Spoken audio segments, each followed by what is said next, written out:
Dear ladies and gentlemen, Excellencies, ladies and gentlemen, I'd like to take your attention and invite you to take your seats. There's only one reserved table. This is for the speakers. The rest seats are available.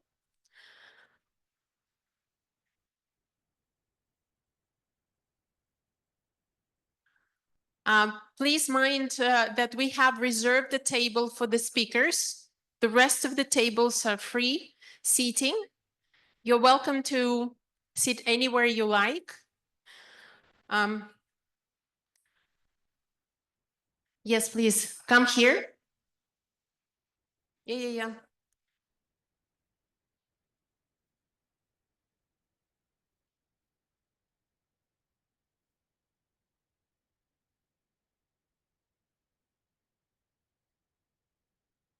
All right. Thank you very much.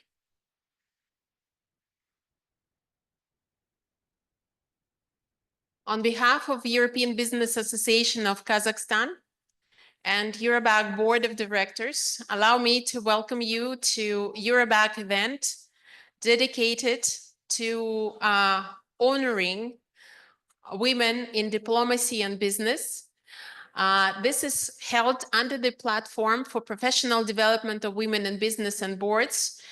We launched it last year on the 6th of March in Almaty, and we are really honored and grateful to welcome you this morning in Astana. And this is our great honor that we have here a number of ambassadors, and this is a great honor and a pleasure to welcome your excellencies. Садитесь. It's okay. No, Елена, пожалуйста. I'm sorry, there's some administrative details. Allow me to carry on and say that this platform was created to support and bring business women and men together, and also the diplomatic community.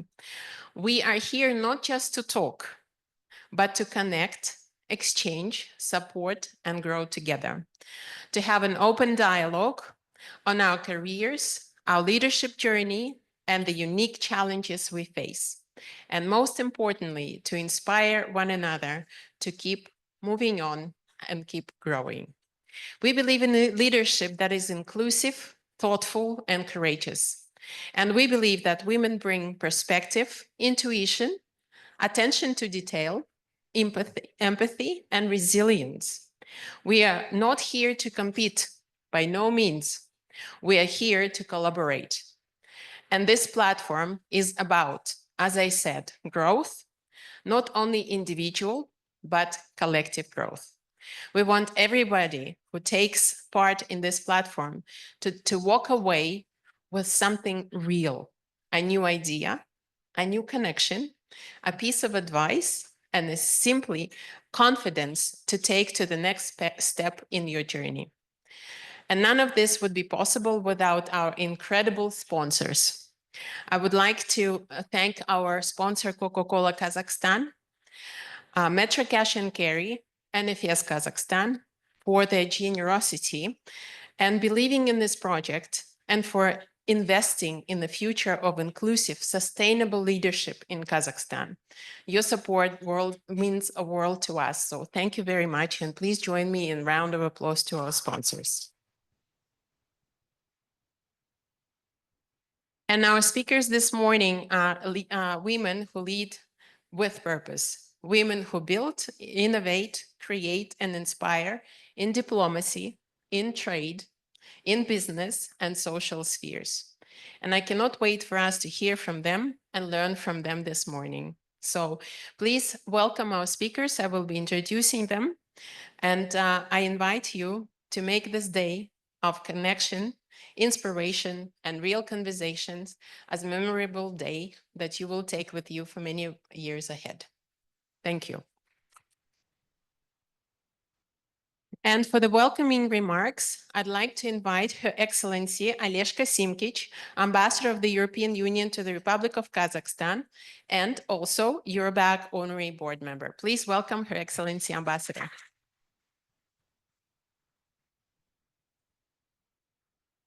Thank you, Julie. It's a very loud microphone. Take care. Thank you so much for inviting me here. I'm very, very honored. And it's really a great pleasure to be here with all of you. To be honest, I did expect a little bit more gender balanced audience. The thing is that the reason why I'm always saying this is that we women tend to talk to women about the role of the women, and I tend to not participate usually in such events. But this is a special one, and the reason why I find it as a special one is because we are talking about the leadership as women, and perhaps from that context I can see this as a little bit different type of it. But as I already proposed to Julie, for the next topic or the next discussion, we can maybe have something like Trump election, what does it bring? Kazakhstan business climate, let's talk about that rather than only about the role of the women. So that's probably one of the things that I would say, because I see all these intelligent, competent, experienced women here. And, you know, yes, it's important to see how we got here. At the same time, we are talking to each other how we got here, and maybe we should do it a little bit differently. Having said all this, because you know, somehow coming with my frustration with always talking and then things are changing slowly, I do have to recognize that there is a progress. And I think that the presence here in this room shows that there is progress here in Kazakhstan, but also in Europe. In the European Union, statistically, there is currently 35% of women that are members of boards of the big companies, which is already quite some achievement. It's not yet the goal, but it is something that can make us proud. Also, Kazakhstan is making strides in the right direction. Obviously, there are also, as I said, presence in the room, but generally we are seeing the women in high political position. We are seeing women in the companies high up, and we are seeing women influencing the society. And that's what we would like to see, and that's why we all here are to support and to continue supporting. One element that I would like to specify is, of course, we have to start young. The reason why or how our societies are built are through the young people. And that's what we as the European Union will be focusing on and discussing, and already have been doing this, because through the projects, through educational projects, but also through vocational training that should include women and men on equal basis and with equal conditions, is when we will achieve this kind of equality and equity from that point of view. What I think is probably what stops having more women in the high-level position is perhaps as the biggest thing is the issue of work-life balance. And that's what we in the European Union have really started in our own institutions to try to better manage. We are not yet there, but that is a big challenge, because we all have to recognize that there is still societal pressure on women. There is still an expectation of women to take care of families and the life part of the work-life balance. And that's where we have to make sure, if we want to achieve the gender equity, work-life balance is an important element to tackle. Then, of course, ensuring equal pay. Now, we constantly look at the gender pay gap, that's how it is called, and it is still extremely high. There is always these numbers that are there. I have to say my home country, Slovenia, is actually the one that has the lowest, but it still has a gender pay gap. And it has to do not so much that on the same position somebody is paid less, but it has to do with the fact that women simply are not occupying well-paid positions.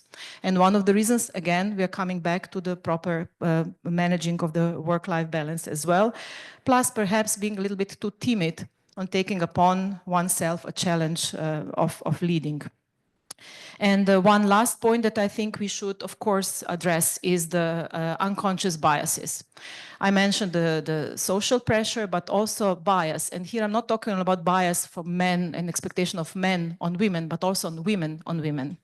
It is also us women who often think that there should be what these other women are doing, and we are sort of ourselves have to get away of this unconscious bias, conscious or unconscious bias.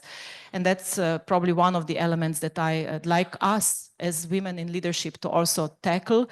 And that's why I am attending such events, even though I have as my initial remarks show that I have a little bit of fear coming here, but I think that's why it's important to see how we can fight those biases. Anyway, I look forward to engaging with all of you. I was very happy to meet many of you already before this, and I hope I have an opportunity to meet you. One last thing, I want to have the list of all participants here, Julie. And one of the reasons is, as I said, I see successful women and men here. And one of the things that I'm trying to do with my colleagues from the EU embassies is to create a network of successful, good, qualified women to talk about, as I mentioned earlier, topics that are topical right now. So not only about how we got where we got, but also about what do we think about certain actual current topics. Thank you very much and look forward to the discussion.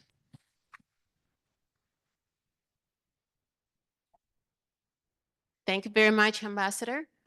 It's not easy, but we have a pretty tight stage this morning.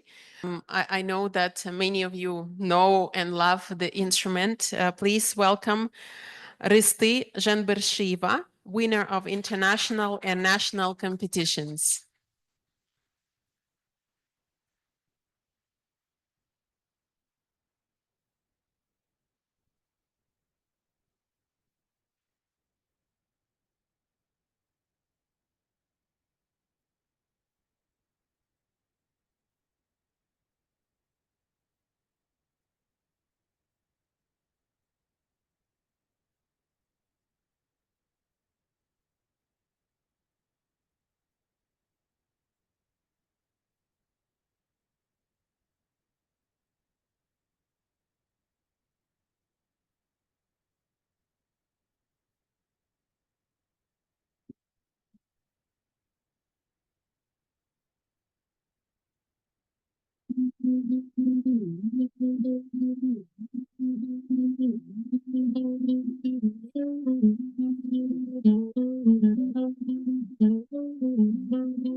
Bravo. Thank you very much. Thank you. And now I would like to invite to the stage our next speaker, Alexander Ackerman, Senior Director, Public Affairs, Communication and Sustainability at Coca-Cola Caucasus and Central Asia. And please welcome Alexandra. Alexandra is my partner in crime, actually, because we developed the idea of this platform together with Alexandra back last year. I had a call from Alexandra and she said, you know what, I think we should do this. And we just started to talk and brainstorm. And this is how the idea of creating this platform and the name of it was actually born. So please welcome co-author of this idea, Alexander Ackerman. Alexander will be talking on building strong communities through women's empowerment. Thank you. Thank you very much, Julia. Good morning, everyone. So great to see all of you here. So first of all, I would like to start with the fact that in 1935, Coca-Cola became one of the first global corporations to have a woman on its board. Her name was Letty Evans, and she was the wife of one of the first two bottling partners of the Coca-Cola company. Unfortunately, her husband passed away prematurely when their kids were only young, like 7 and 11 years old. And she had to take the reins of the business. She actually grew the business several times from the point that her husband left it, and later became a board member. But it wasn't until 2010 that Coca-Cola developed a global platform for women empowerment. It was called 5x20, where our company had the ambition to economically empower 5 million women around the world by the end of 2020. So this platform has later evolved into a more general concept of economic empowerment, meant not only for women, but for men and youth as well. But when that started, the company actually did a lot of research and came up with the reasoning why it should support women specifically. And on the next slide that I would kindly ask you to open. So why we actually support initiatives like this, like EUROBAK platform for women development or any other women empowerment project? Because women make half of the world population. Next slide, please. And you can click through them quickly. Women make 2/3 of worldwide expenditures. Next slide, please. Women do 66% of the world's work. And this is according to international organizations like UN and so on. They grow 50% of the world's food. In some countries, up to almost 90% of small enterprises, small shops are managed or owned by women. But despite all that, they only earn 10% of the world's income, and they own even less than 1% of the world's property. But at the same time, they reinvest 90% of their income into families and communities. Because a woman, when she gets money in her hands, she starts thinking of her family, of the wider community, of the prosperity of the people around her. So if women prosper, communities prosper. And that's why we support women, and specifically women businesses.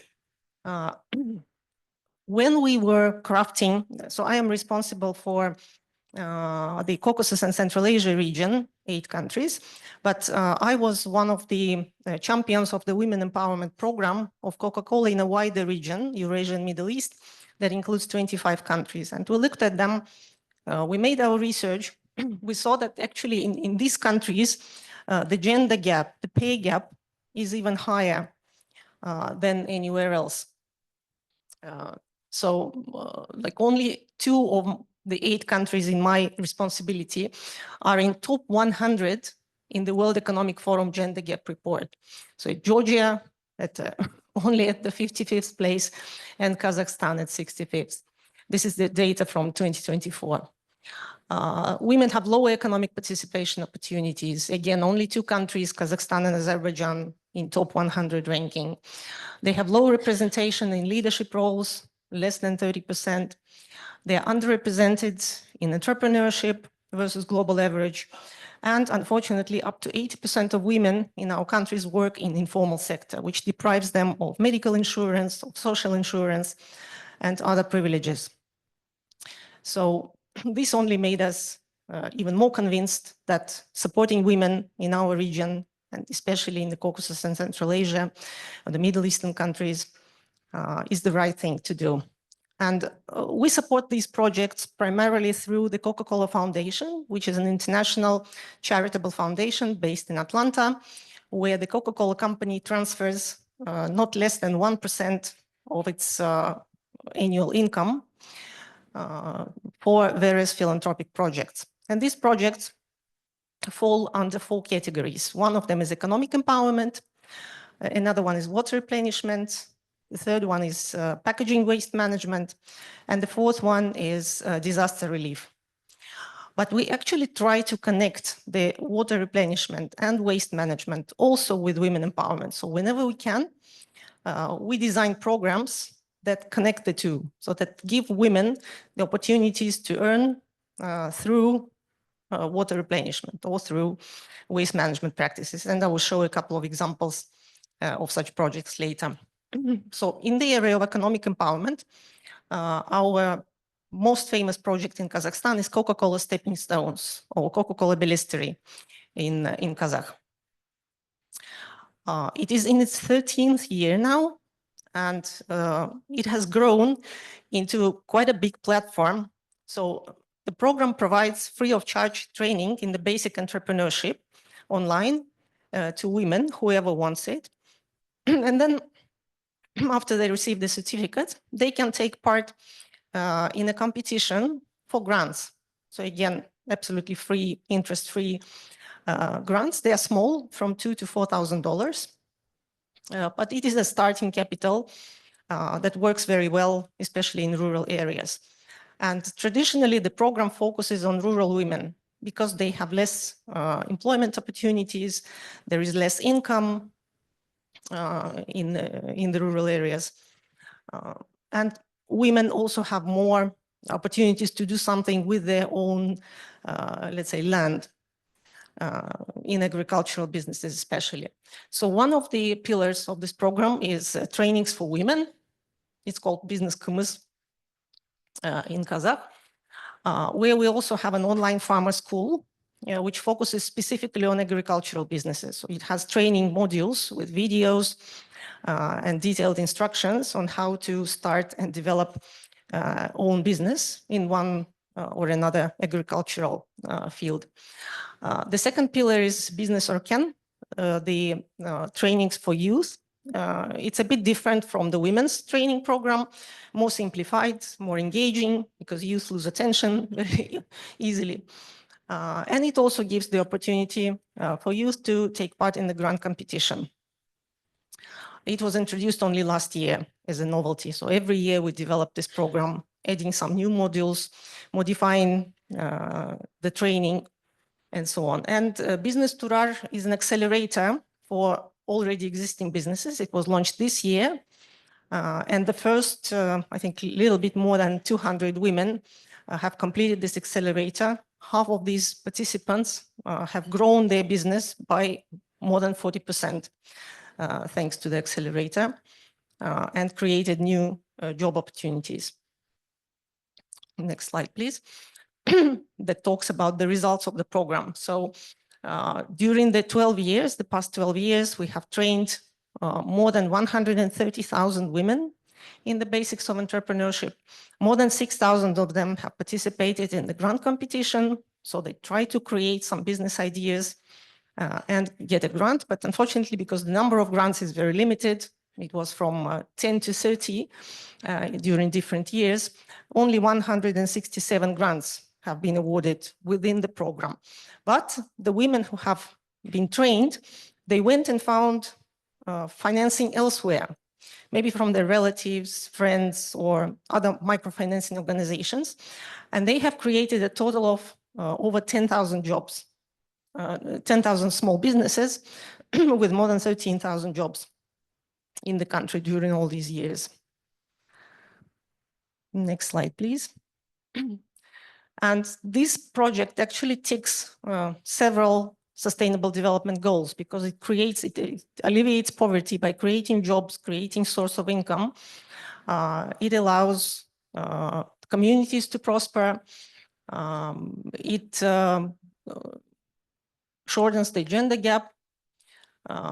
Also, it ticks the box of climate action to a certain extent because most of the agricultural businesses use green technologies. So a total of 8 SDGs we have counted at, covered by this program. And the next slide, please, even 9. So as I said earlier, we try to connect the empowerment of women with our other priority pillars. And one of them is sustainable agriculture and water replenishment. So it includes training farmers to improve technical expertise and the output quality of their products, provide them access to financial resources and networks, and introduce efficient irrigation systems in agriculture.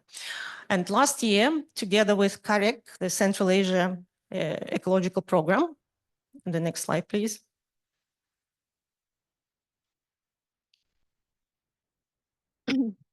we launched the project in 3 countries. It was Kazakhstan, Kyrgyzstan, and Tajikistan, where Karek restored irrigation canals in agricultural areas with farms predominantly owned or managed by women. So this project combined women empowerment and water replenishment for us.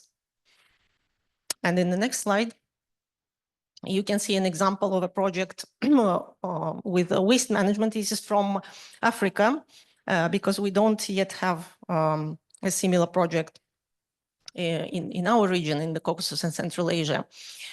So here actually Coca-Cola partners with an NGO that helps women to collect used straws, plastic straws, and make various useful things out of them, like rugs,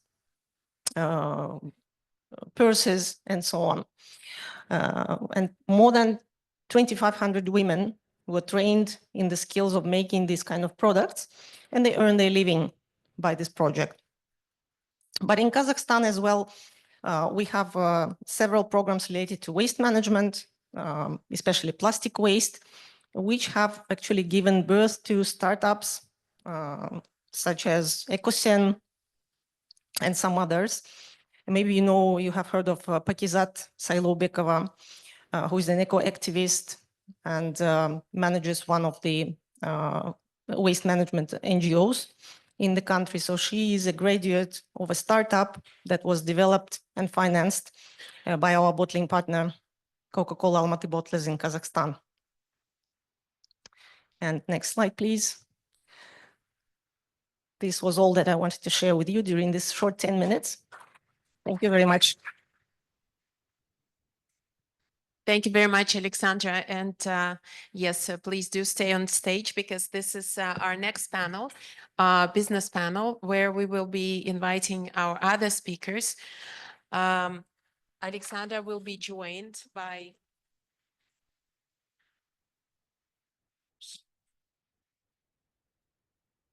Alexandra will take the water. I manage the script. I'd like to invite to the stage Anar Nurbaeva, Gender Advisor, Principal Gender and Economic Inclusion, EBRD. Please welcome. Zeynep Erkan Alp, Marketing Director of Efes Kazakhstan. Please welcome. And Madina Izbasova, Head of Supply Chain and Logistics, Metra Cash and Carry. I think, Zeynep, this is my glass. I'll give you a clean one, because I've been drinking from every glass I can. So thank you very much. I hope that you're not leaving. I'm just missing some people all of a sudden. But this is a very interesting discussion that we will have with the ladies. And we have one question, and we invite each of our speakers to answer them, give us a perspective of what your experience is. And for the sake of timing, I won't take much time on introductions and stories, which I love to do, but we'll go directly into the questions. And the first question is, could you please share your career story and what inspires you to continue in your career? We'll start from Zeynep. And yep. Let me jump in. Actually, I'm working for the same company more than 20 years. And nowadays it's a bit different and difficult to hear about such stories. It was not because of it was comfortable, but it is because of that, I find out new challenges and new opportunities all the time. During that 20 years, I have changed, almost 11 different roles. And now here become the marketing director of Efes Kazakhstan.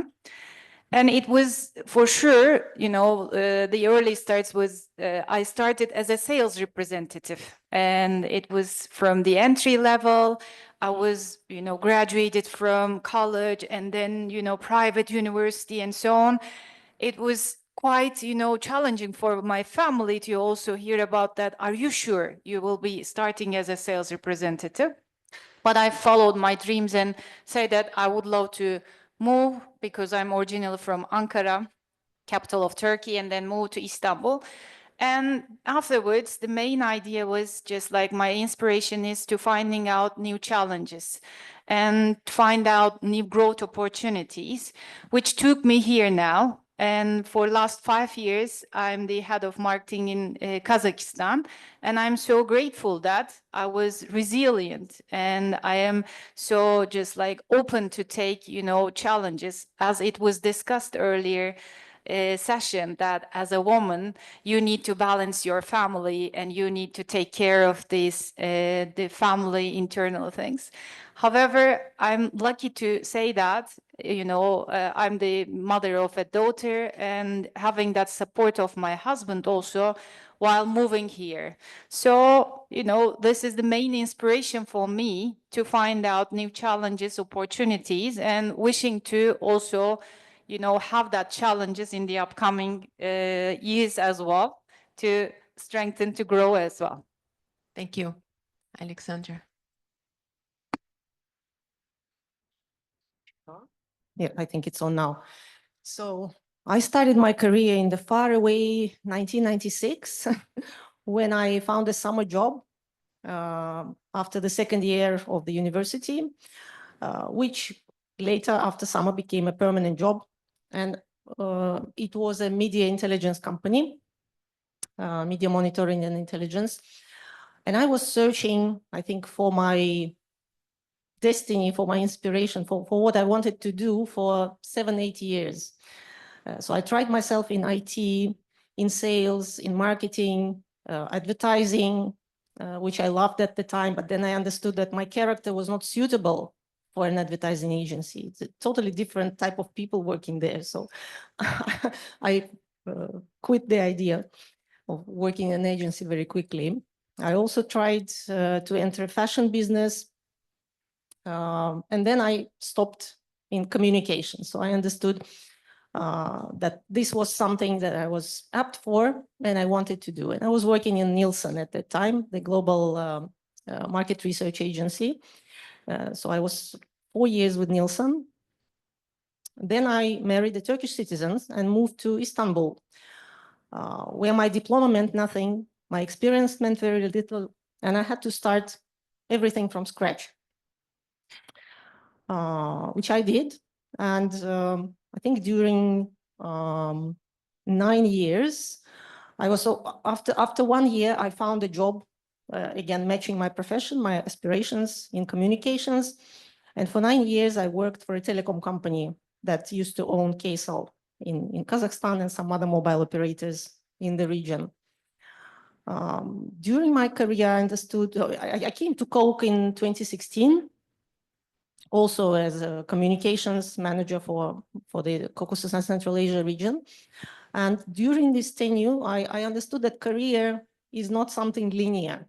So it can be like this. It can be switching sectors, switching roles, switching countries. I had a downgrade at one point in time in my career. That was in 2020 when I moved to Kazakhstan. But then I went up again. And that's when I kind of made peace with myself and became comfortable with this type of career. So I understood that growing is not always like this. It can be a different path. So now I'm looking for my next career step, because I think I have been working enough with this region. Maybe I'll try to change the region. Maybe I'll try to change the function. I'm thinking about it. But anyway, I think one of the main things that helps me in this is learning, continuous learning. So I look for new opportunities. I take new courses, study new things, always think what can be next, what can be the best for me in the next chapter of my life. Alexandra, we can only let you go if it leaves somebody like you replacing you. Who gives us this much support and so much inspiration, please. This is the only condition I have. Okay, Anar. Actually, I was always inspired by impact of what I do, and I used to be a teacher of English. But then I joined an international development organization where I continued working on issues of education and internationalizing education. But then I went to the opposite side. While you're in development world, you can say to the dark side. I went and worked for major oil company, and I worked on a youth development initiative, and that's where I noticed, well, first of all, I saw actually on the ground how training opportunities, how skills development open, access to potential new careers for young people, especially, in far from the capitals of the country. At the same time, I noticed there that girls in STEM were, super underrepresented, especially in the western parts of our country. And when EBRD offered me the job where I work not only on skills, but also on gender gaps, I was inspired by the topic itself, because gender gaps became super topical worldwide, not only in Kazakhstan or Central Asia. And that's where, it was just marvelous to see how you can actually tackle these issues. That's what inspired me. Thanks. Thank you, Martina. Good morning, everyone. My name is Madina. And to be honest, I'm just thinking when all ladies are speaking, and I would like to start maybe with the following. 2 weeks ago, I was in Düsseldorf in a part of some leadership program, not depends woman or man. And I feel that there is no any differences between men and women. And I understand that I like this theory that when I start and when I join Metro, I understand that I found what I try to find. When I started Metro 14 years ago, I started like HR manager. And one of the day I remember my boss asked, what do you want? I said, oh, I understand that it's too boring to work here. I decide to leave. Oh, she said, are you sure? I said, yes. And the question, and I think this is what was the most important question of my life. He asked, what do you want? I remember myself, it was 22 years. And I said, I don't know exactly what I want, but I exactly want what I feel. I would like to be happy. I would like to leave legacy after me, to make support for future generation. I remember that I said that I'm ready to start from any position. And I start from salesman of fish department, yeah, in Moscow. And from this journey, it will be really good. But first of all, as I am from the West, of course, I speak with my husband, with my parents from both sides. And I remember the words of my husband. Till today, he always say, I would like to see that you're happy. And 3 years ago, we changed from West to Almaty. And of course, he said, I remember your eyes. I understand that you would like to find something new. And I remember that I always say, I would like to make transformation. Sometimes I say, I would like to make some revolution or to change something. This is inspired me. And I also like when the saying that you don't need to teach your children. You just need to be, and they will copy. This is my theory about my life. Thank you, Madina, for sharing this story. My eyes went wet when you said your husband wanted to see you happy. I think what our wish is that we have more Kazakh men like your husband. We need to have a training of him training other men. He's ready. He's ready. Excellent. There's a good business idea for you for starting a small SME, EBRD supported and Coca-Cola trained. Great. Our next question is about resilience, and Zeynep mentioned that when she was talking, that resilience plays a role in your life. What role did it play in your careers? Could you elaborate on that, Zeynep, a little? and the Sure. rest of the panel. Yeah. May needs all the time the companion. Recently, I try to, go back to my own life journey and try to work on my values, because I'm 40 plus now and trying to know myself better. And most of you know that, it's part of that questioning, what I'm for, what are my values, and, kind of that transition. And I figured out that, just like one of my strengths is, being resilient. Of course, I'm a hardworking person, curious, and trying to be all the time open-minded. But figured out that one of the most, strong part of me is that being resilient. Because life and also business is not all the time just like straightforward, and not all the time there's ups and downs.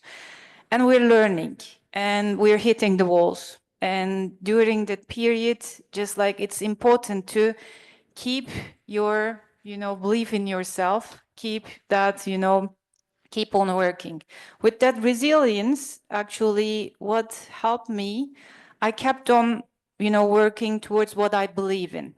Chase, even it was not, and all the time a successful outcome, I take it as a learning and kept on working and, keep on to chase that, what I believe in, and keep trying.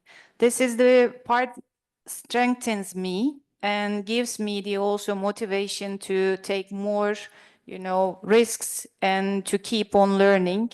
This is what I have gone through during that 20 years in business life, I guess. Yep. Yes, I fully agree with that. And I want to say that during my almost 30 years of corporate career, I think I've seen it all. Toxic bosses, work overload, sleepless nights, lots of travel. So women basically are expected to work on par with men in companies, especially in large companies. And sometimes even more than men, because they have to prove themselves harder. A man is somehow seen as a given in a corporate career, but a woman always has to prove herself more. So we are always like that car rental company that tries harder on the second place after the leader. I can proudly say that I'm one of the most patient people I have known in my life. I have lost a lot of health during my career. That's also true. But I'm trying to find that balance now, which will be, I think, our next question. We'll for sure talk about the family and work balance in this panel. And it helps me survive. Always, I have a purpose. I mean, I have a son. I want him to get good education, to be happy in life, to find a job or a business that he will enjoy. And for that, I need money. So the corporation is not a family, as we've been always told. It's work for money when you sell your time and skills for some financial benefits, some material benefits that you get for yourself and your family. So this requires, I think, a lot of resilience, a lot of patience, and a lot of logic. Thank you, Alexandra.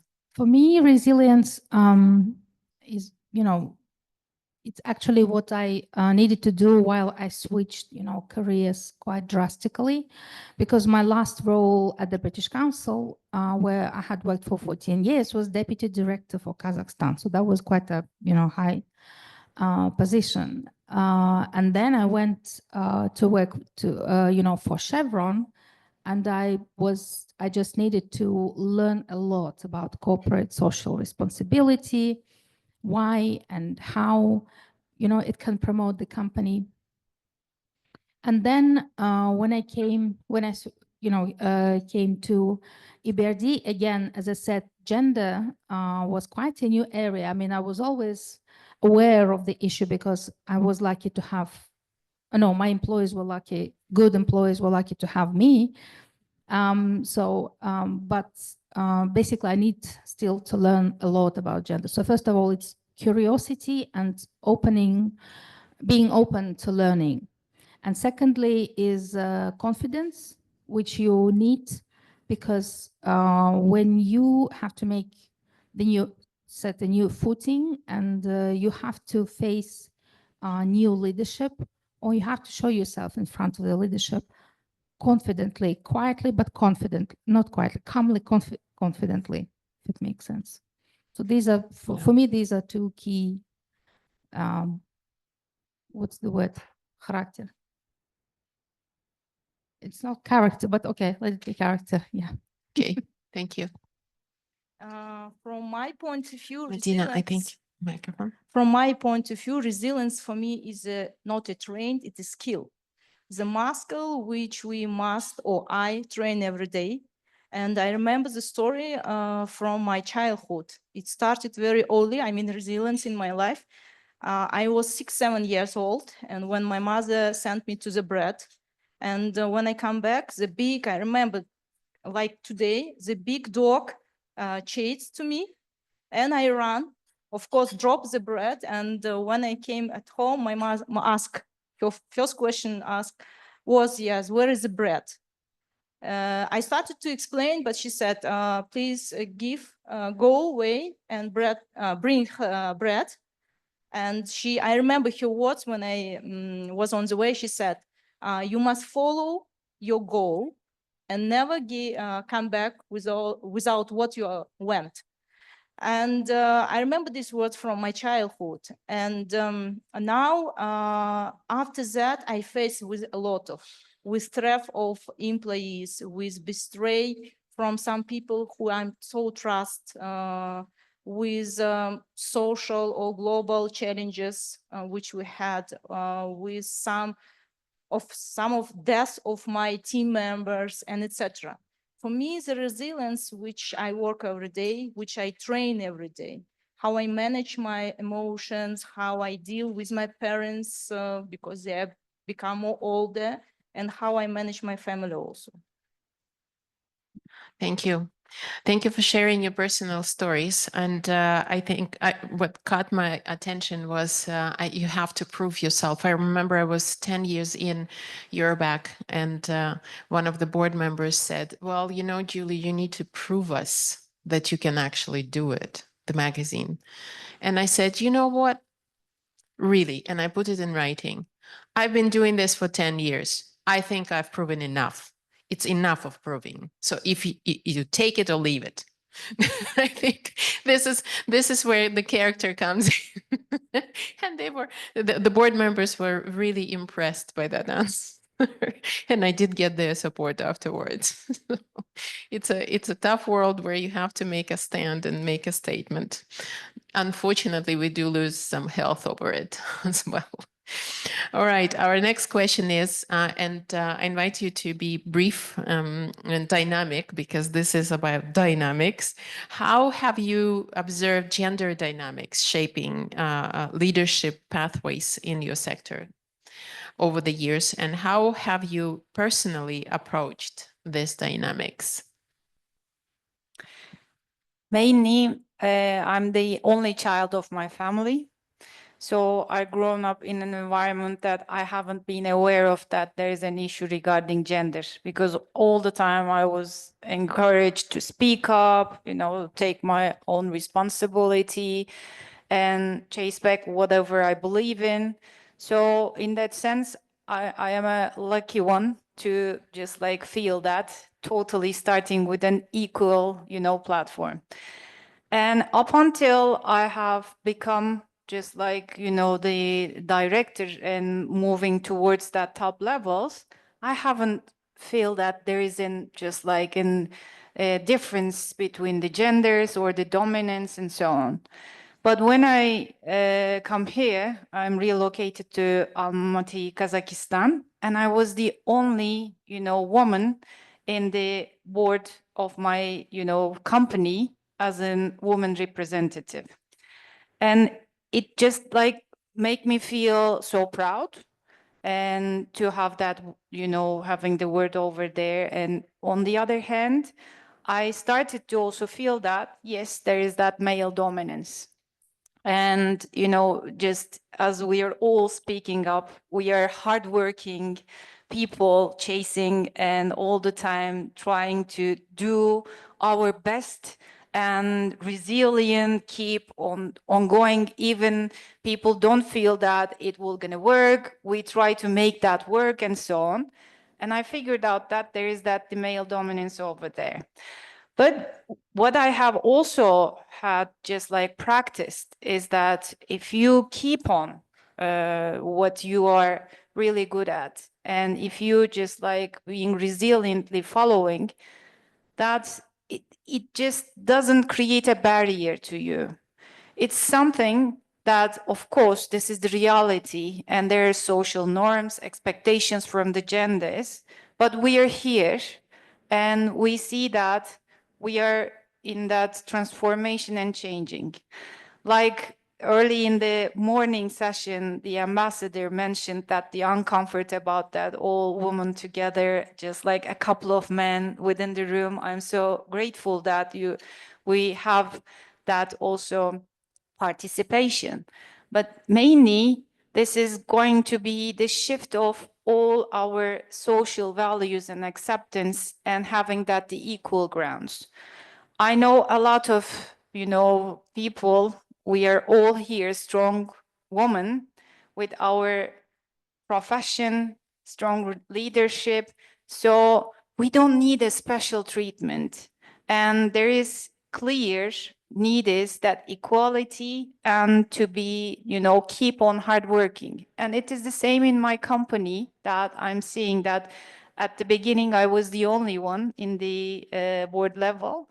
Now I have 3 more colleagues with me, and I'm also trying to support my colleagues, my teammates, in order to get prepared for the upcoming roles and get prepared to chase whatever they believe in.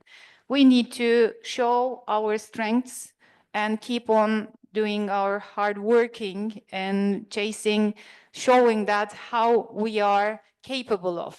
Like you are highlighting that, you know, it's enough. We have shown it. Yes, it is visible. So we need to enjoy it, but we need to also help our sisters that are coming and getting prepared for this war as well. Thank you. Thank you. When I was growing as a child, my mom was very busy. So my closest playmates were my dad, my younger brother, and my brother's friends. So I always found it very easy to play with boys, to later work with men. So I can say that working with male managers has been easier for me in many ways than working with female managers. But at the same time, with one exception only, it has always been women who have been instrumental and helpful for my career and my development. That's interesting. I don't know why it was like that, but it seems that women support women and men support men. But despite working in the telecom industry, which is quite a male-dominated industry, I didn't feel any differences, like gender differences. And in the other companies, so the other companies I worked for were 2 American companies, actually 2 Swedish companies, Swedish-Finnish. So this gender balance was very good, I would say, has been.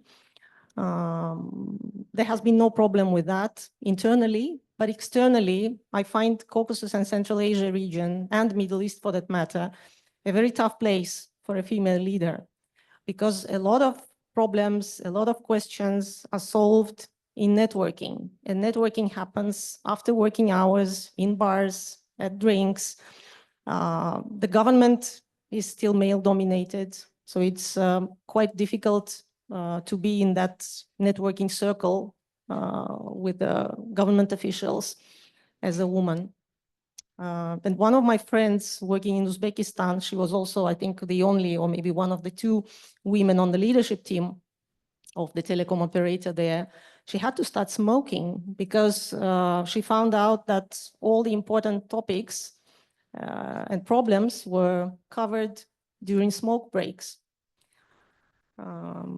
So I think our region has these specifics. I can only support this here with, I'm in the brewing industry, that the alcohol, and I'm part of it. But again, there's that after work, having that sessions, just like the drink culture is a quite dominating thing, not only here, but also in my origin country in Turkey as well. And you need to just be part of it. Otherwise, you cannot able to catch what's happening actually. Or you can gradually change also, or try to improve this balance. And I see that it can be done through our inclusive investments when our clients are committed to increase women's participation in middle management or in leadership roles. And it's easily done. I mean, it's not easily done. We provide technical assistance for that, but it's simply you just need to revise HR policy and practices. It doesn't mean that you have to make drastic changes and discriminate against men. It simply means that you need to basically simply pay attention for when you, for example, run a talent development program. Just have a look and how many men and how many women, look at the gender ratio and simply just pay attention to it. And then gradually you will see that probably you're missing out on, as Alexandra beautifully presented today, on half of the world's population. So half of the talent are women, and probably you simply do not see them. And for me, the biggest sort of dynamics was of course coming to the EBRD, because EBRD is one of only two biggest IFIs where the president is a woman. And when our president was elected, the woman, it was, it is a super powerful message for internal culture, which is fine at an international financial institution, but still, can vary. But most importantly, externally. So it's easier, a lot easier for me to sell the business case to our clients when I say that, look, your industry, women are underrepresented in your industry, blah, blah, blah, blah, blah, et cetera, et cetera. And, when those clients are trying to join, for example, or to be a part of mission of our president, and they see that the president is a woman and at least a couple of women from, to leadership from London, and then and they also see a lot of women in the EBRD important delegation for our clients. So that's a super powerful role model and message. Totally agree. As you know, logistic, warehouses, supply chain is mostly man world. And to be honest, I remember when I asked to my boss and said, I would like to find new position in our company that is really interesting challenge. And the last 3 years, I managed supply chain, logistic, delivery, everything with men. But what I like, and my theory is more not about gender, is more about leadership. And when I speak about leadership, I would like to pay attention for authenticity. So I try to be not as a woman with a man, as a leader. And to be honest, yes, most of my team is men. And to be honest, I feel good with that. And the last my visit in Europe, when we joined Accelerate program, 40 participants and 6 of them are women only. At the beginning, it was so nervous because they're European atoll and etc. Then at the end, I understand that it's not about gender, it's about who are you. And I understand that the way which I define for myself, not to fitting, more be who I am. And at the beginning of this model, I received several invitation, and the man asking, "Dear Madina, could you please have a time to organize meeting via Teams? We would like to have advice how you manage, how you can collaborate, and etc." It was some like znak, sign, yes, that yes, now a more important note, gender. It's more about who are you, what kind of leader are you. This is my theory.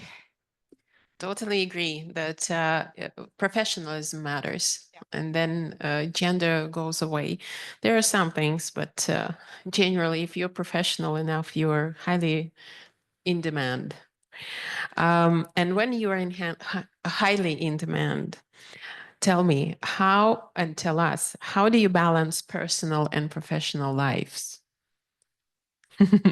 There comes that question. Yes, here it comes. We had to. It comes by time, I guess, learning. I remember early years of my career, it was all the time very, very just like, dominated by work. I remember, leaving office very late. And then in order to not to miss anything, try to catch my friends, to have a quick dinner or just like a couple of drinks. And then going to gym up until, it's closing 11:30. But it is not the case anymore. I've learned, during that years how to balance it, because as also Alexandra highlighted that, why just like, of course, what we are doing is motivating us.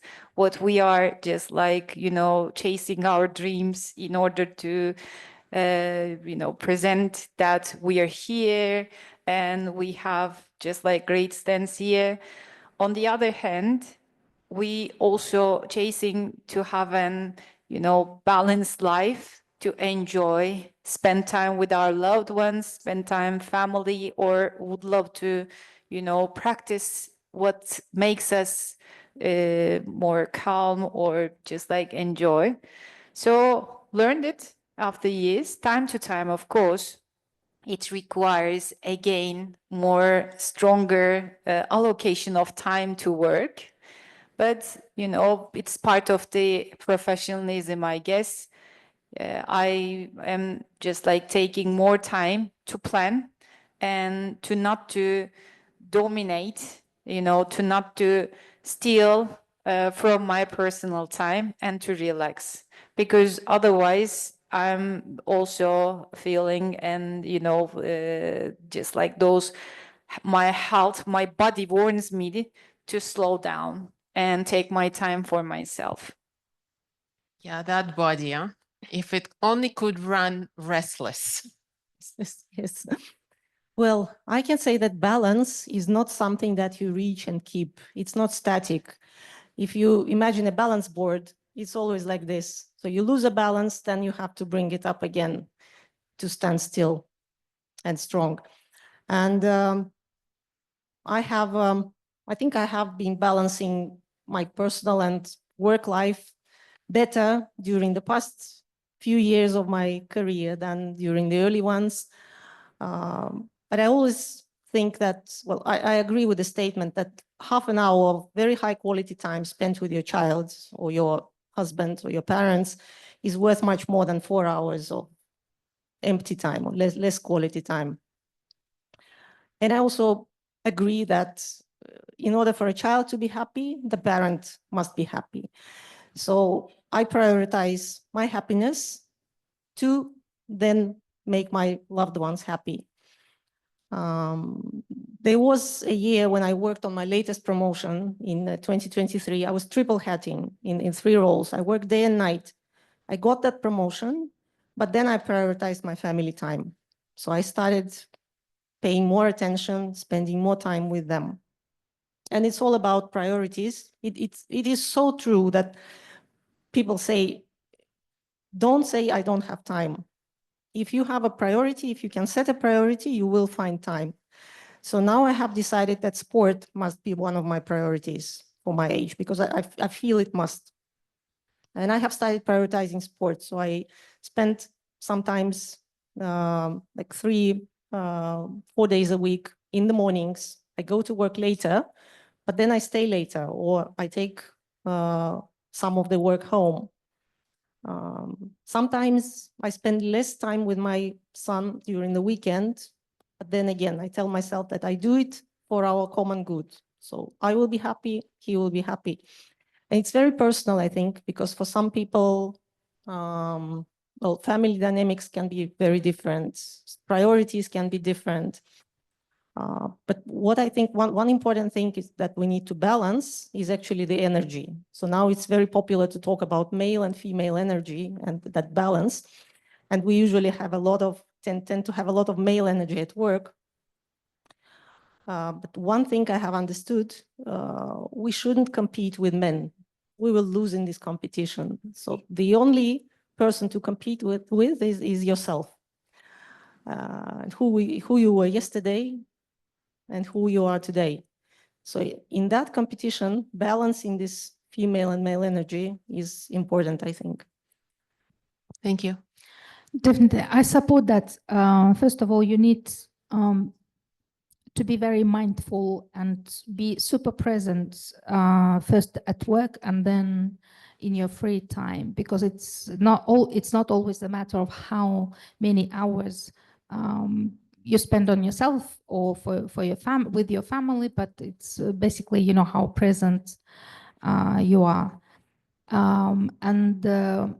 You also have to draw on resources. Your family is always a support system, because it's not only a woman who can take care of the family, it's everyone, you know, we all can help each other.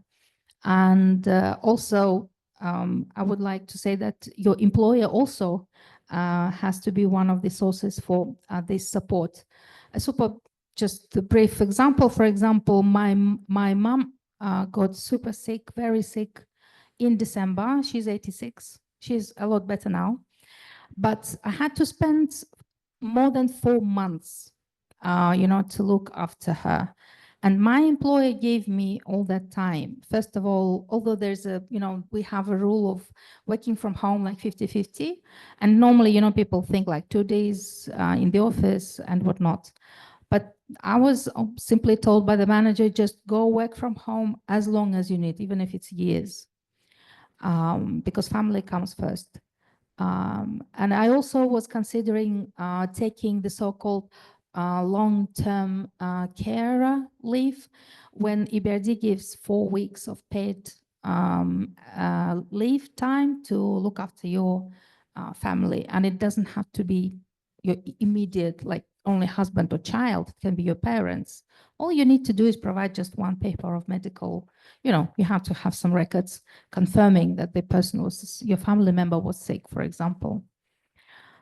My sister, she has a family, and she lives in another city. So she came during the first months to help me, and her family and her husband was very supportive of that. So you just need to draw on all the resources. It doesn't mean that you have to, you know, be a champion in juggling everything. No, you have family around you and you have employees. So look for good employers. I did that. I remember being an employee of EBRD, and I have a memory of EBRD as being one of the best employers you can possibly have. This is a living proof of that. Yes, I did. Yeah. My idea about work-life balance is the following, because I reflect about all. As I think I'm from West, I'm really daughter-in-law of Kazakh family. And I can say that I don't trust or believe fully in work-life balance. I will share in what I believe. I more believe in work-life integration. Example, yes, when I wake up earlier at 5, for example, and while I'm cooking, I can thinking about some presentation or some task or one-to-one meeting, which I need to work with my team. Or while I'm driving to work, I speak with my daughter or with my child, my son. For example, yesterday when I arrived, I have a lunch dinner with my son. He is now in Astana. He is a professional sportsman of national team of Kazakhstan. And we have just a dinner. He's happy and I'm happy. He's here for some championship. And for me, it is integration mostly. For example, to be honest, I started to thinking when I'm happy. And I understand that I find some unreal ideas when I'm drinking tea with my husband, for example, or when I speak with my friends or peers with a couple of coffee. For me, and as I mentioned at the beginning, I more trust in total leadership, which also described in the book of Stuart Friedman about total leadership. For me, more about integration, work-life integration. And I would like to finalize that I live and I live and I love what I do, and I love and live what I do. This is an amazing motto, and this leads us to the final question of this panel, which is asking for your advice to women who want to rise to the top, to be in executive in business or in diplomacy, in whatever field they choose. I guess And we have 4 minutes, so 1 minute each. I guess we have already tapped into that one. For me, it's chasing back what I believe in, keep working on it. And, you know, if it makes you happy at the end, you know, it brings all that, you know, good outcomes of it. If I feel happy and people around me also happy, so by this way, I can keep on, you know, practicing and repeating that frame. That would be the only thing that I may highlight. I think I have 3 things to say. One is define what is top for you and why you want to get there. So I have a friend who has served for 25 years as the general director of a very small information agency, and she has been happy. This was her top. I changed a lot of positions in 4 different companies, and I have come to an understanding for myself that I don't want to be a global level. You know, my top is not global, my top is regional. So I will be somewhere there. So it's very important to identify your personal aspiration. And then ask for what you want. Because if you're silent, your manager will never know what you want. And nobody cares for somebody else's career. So one of the mottos we have at Coca-Cola is you are the builder of your own career. So ask what you want. And the third thing is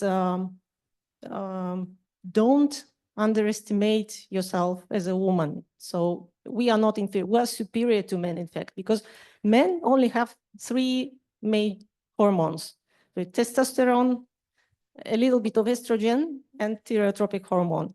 Women have about 15, I think, different hormones, which influence different things in our body at different times. So it's an immensely complex balance, immensely complex structure, yes, that influences a lot of things in our mood, in our physical shape, and so on. So keep that in mind, and the male and female energy. My advice would be to always look for and use systemic support, be it your family as a, you know, for support, or good employer, or use any, you know, initiatives or programs that your government, for example, provides. And secondly is support other women, because I can't actually say majority, I haven't counted, but many women are still less confident. And it's a complex topic. You know, of course it comes from childhood and from unconscious bias, actually. I mean, no one, you know, is mean to women, but there's a huge big problem in cultures. So please always support other women, because they can be a little bit less confident than you are. Also my thoughts, which I always have. I fully agree with Alexandra. She mentioned that you need to think what I do. And my advice is first to summarize where you are, what are you doing, and mostly 6-7 years, I started to do every year one exercise, especially in January. I stopped, I organized a holiday for myself, and I summarized all sphere of my life, all my role, mom, daughter, wife, and etc., what kind of leader I am. And I summarize what I achieved or what I have this year. And I summarize what I plan to do the following year. This the first my advice when you reflect, and don't afraid to use mentor or coach. It's really neat. You can see, or sometimes you can't see you from a side. Find attention and find time for yourself to feel with this energy. And the theme of today is a woman. Don't forget that you are a woman. Be beautiful, take care about yourself, go to spa with your friends. I mean, this is more about be and continue to life as a human. Thank you very much, ladies. And thank you, Madina, for mentioning coaching and mentorship, because our next session is actually about demonstrating live right now here on the stage, a mentor and mentee session. So let's give a round of applause to our panelists. And thank you once again to Efes, Coca-Cola, and Metro for sponsoring this event and for making it actually happen and possible. Thank you. All right, as I said, our next session will be a live demonstration of a mentorship session, and I'd like to bring on the screen a short presentation of our mentorship program we launched last year.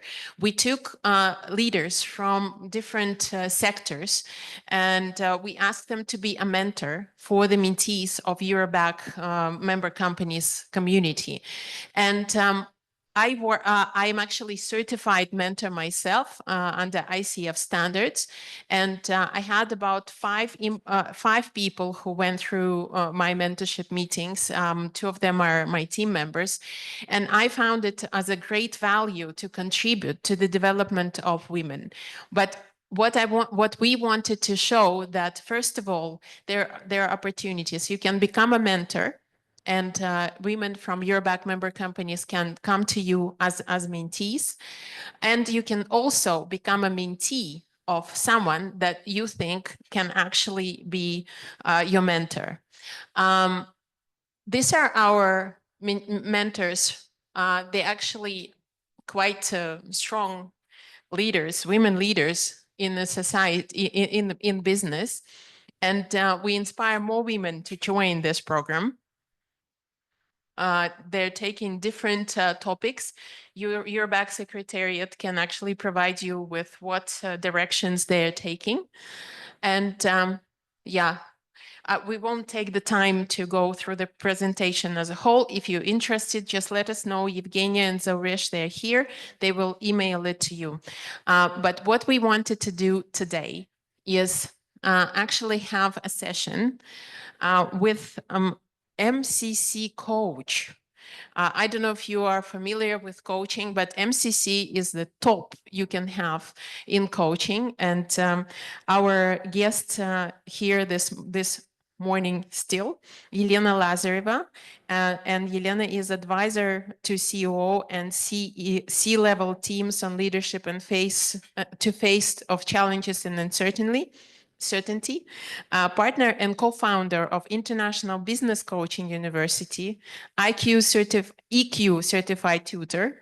I won't go into details of the letters here. Master certified coach, as I said, MCC, assessor of ICF, MBA senior lecturer, Almaty Management University, group psychodynamics consultants, Tavistock Human Relations Institute. And I will be in a role of mentee to show you that no matter what you do, how many years you do in business, what position you take, you still do need a mentor, and you still need someone who will guide you through some challenges in life. So I will join Yelena here. Maybe. Firstly, I'd like to appreciate that you invite me for this very. I'm taking the free time of MCC coach, you know. This is just a freebie. Yes, I'm really happy to be among so powerful women, and I really admired every story I have heard today, and I'm happy to support this mentorship program. We speak a lot today about support of women to women, and this improvisation today will be also maybe a part of supporting this program today. Yes, I will tell you that we've met with Yelena, and I keep changing my contract, so to say. I want this, I want that. And then at the end of the day, we decided that probably I will ask a real life question that I have as personally me. And we will have 20 minutes interaction on, you know, what mentorship is and what I as a mentee will do. So my question is, how to be a leader for a young generation that is so far apart from me. Let me tell you that we have employees who are 22 years old. I worked for EUROBAK for 25 years. Okay, so 2 of them were not even born when I was already 3 years in EUROBAK. And they could easily be my daughters. Yes. That strikes me, but that's and also I'm from a very different generation. I am a super strong personality, and I had to take a long, you know, really long way to mold that personality that it doesn't crush somebody. You know, which can easily be done by strong personality, no matter what, woman or man, right? So my question is, how do I manage a team of different generations? Because we do have ages 20 to 30, over 30, over 50, and myself almost 50. And how do I bring them together, and how do I, as a leader, inspire them? What we were talking about, be resilient. How do I inspire them to speak up and not be afraid of a person who is a strong personality, very opinionated, very outspoken, very, you know, powerful, power driven, and all that, that I am, that I acknowledge. Yes, I see so many really important topics. And if we are talking about these 20 minutes, what is the most important result you want to achieve in 20 minutes to get? I think is probably what could be an action or an event or a meeting or type of an activity that I can do with my team that will allow them the time to speak up, where they will feel that they are not judged. They are not going to be made to work more. You know what I mean? That they will feel accepted, heard, and seen. This is what people want.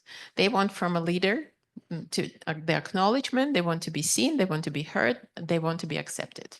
And what is your main challenge in here? I see you're so aware about leadership. Sure am. Yes. What is your main challenge?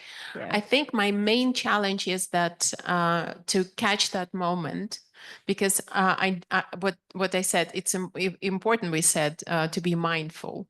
I am mindful at times, but when I have an event to do, or we have a task to accomplish, all of that mindfulness gets away. right?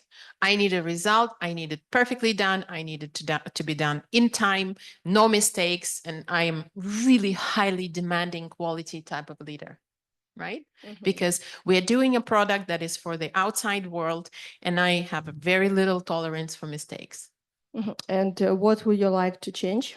I would like to change, I would like to have a system where we have this gap where we can, okay, acknowledge the mistakes, or I can communicate better what I need. We can evaluate the mistakes, and if we do something next time, we actually do it at a very high standard.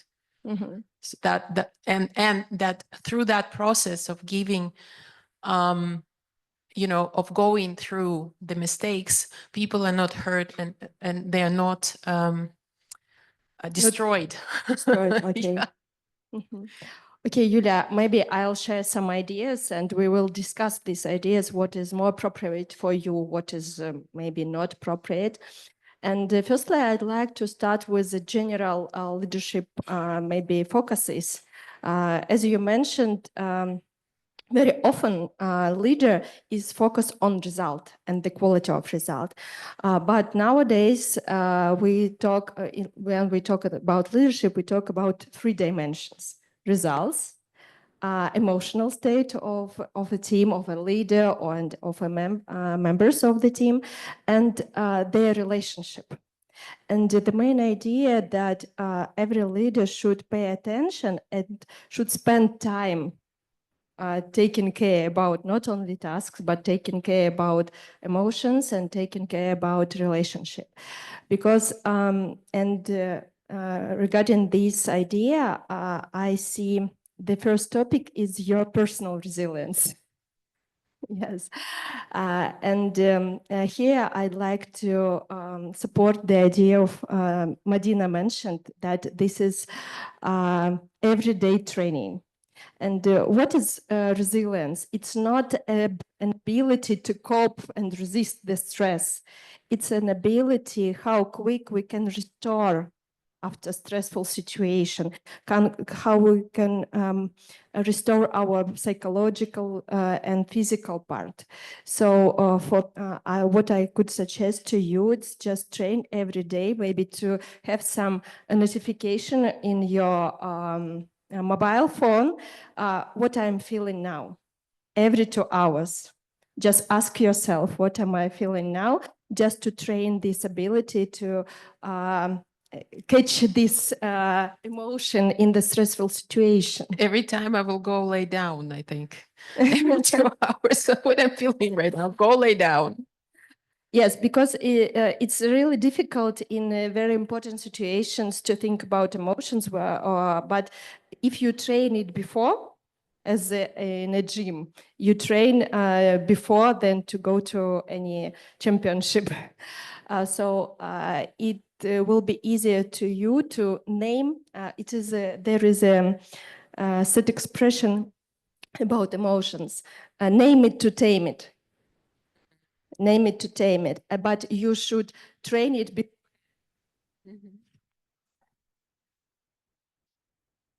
Thank you. And so I see now your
of a leader is spent on managing psychological part of employees that reflects their performances. Yes, I'd like to support this idea because we work with human capital. For example, in comparison with financial capital, if you want to work with them well, you should study the rules of financial world.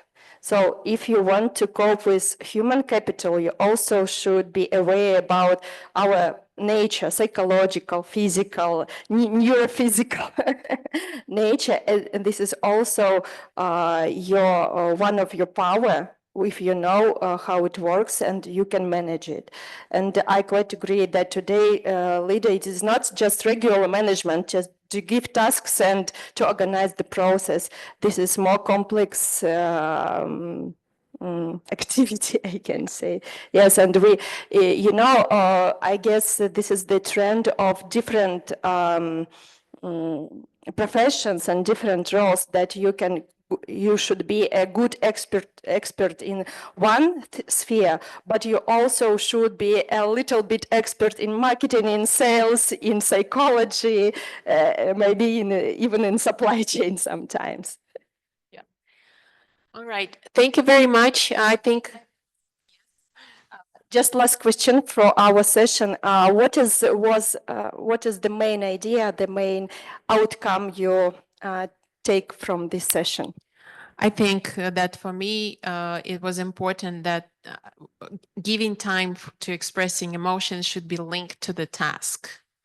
And when I ask my team about what they feel, it's not about what they feel, but it's what they feel in regards to the task and to what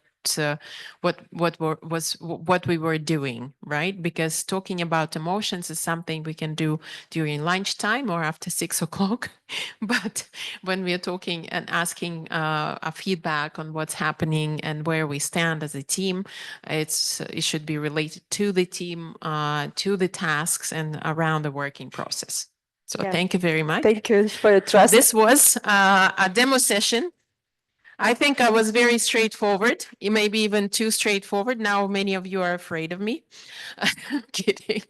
But as I said, to be a mentor is to teach somebody, to pass on your knowledge is one thing, but to do it professionally in a certified way, there are ways to do it. And I did take a course on that, and it did help me to relate better to the team, to people generally. And if you're interested in that, Yelena can tell you all about the programs that they have.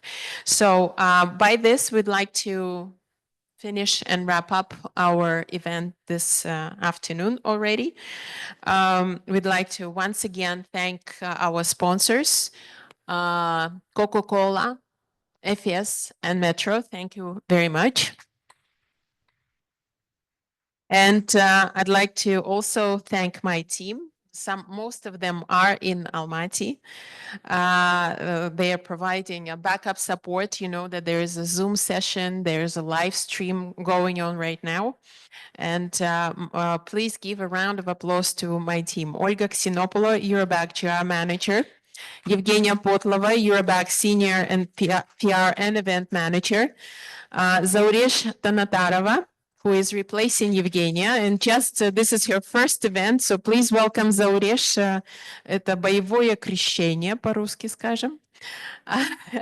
Daria Shulgina, EUROBAK Event Manager. Aysulu Raisova, EUROBAK PR Manager. And the whole team, Svetlana Nesterkina. Svetlana is the Member Relations Manager, and also Ksenia Kavnurko. She is our Member Care Manager, a new position that we're implementing. So thank you very much to everybody who came. Thank you for being with us. And I hope you've enjoyed this event. We're looking forward to many more to come. All the best.